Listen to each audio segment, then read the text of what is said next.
Hi guys and welcome to this episode of GSP. In this episode it will just be me talking about Scott Quigg and Carl Frampton. Both guys have just fought in world title fights. Scott Quigg defending his world title against Jamoy, and Carl Frampton winning the world title in Belfast against Kiko Martinez. First we'll talk about Frampton. That happened the week before. Everyone said it's the best Carl Frampton's ever looked in his life.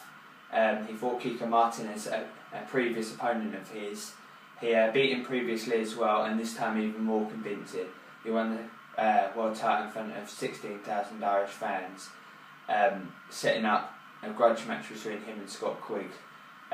Scott Quigg then had to find a replacement fighter because the guy who was meant to be fighting pulled out, and that guy was Jamoy, who moved up from bantamweight to super bantamweight.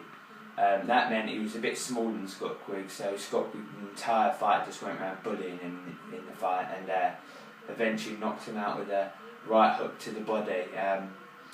He was so convincing, Scott Quigg, and after the fight he called out Carl Frampton because Carl Frampton had called him out previously, and it was just going to make for a brilliant fight. They did some polls and everyone seems to think Carl Frampton will win. It'll be a really, really close fight, but I also think Carl Frampton wins. He's got so much power, and now that they both have a world title, it means that when they fight they can unify the division, and that probably lines up a fight with Rigondeaux, who some people say is the best pound for pound fighter in the world, even better than Mayweather.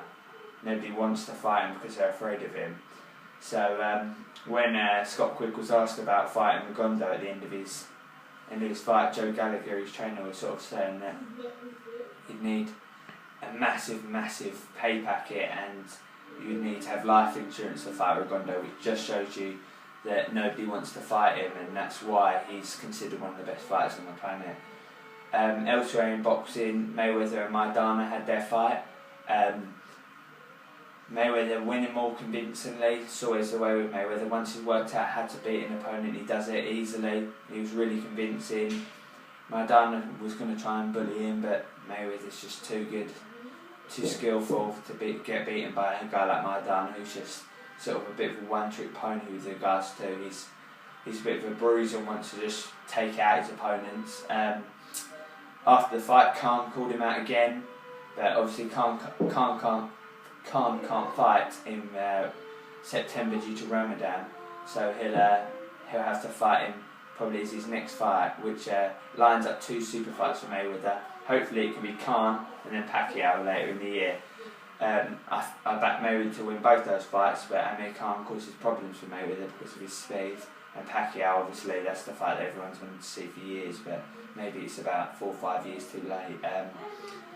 So hopefully we get to see those two super fights, and hopefully Scott Quigg and Carl Frampton could get it on. Anthony Joshua also fought, another convincing knockout win for him. Every punch he seemed to throw at his opponent, he seemed to hit him on the forehead. He was just so much better than him, and they're stepping him up in October again.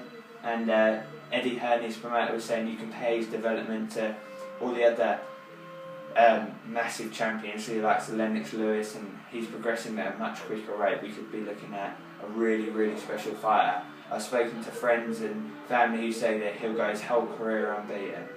That's pretty much all that's been going on in the boxing world. Thanks for watching, guys.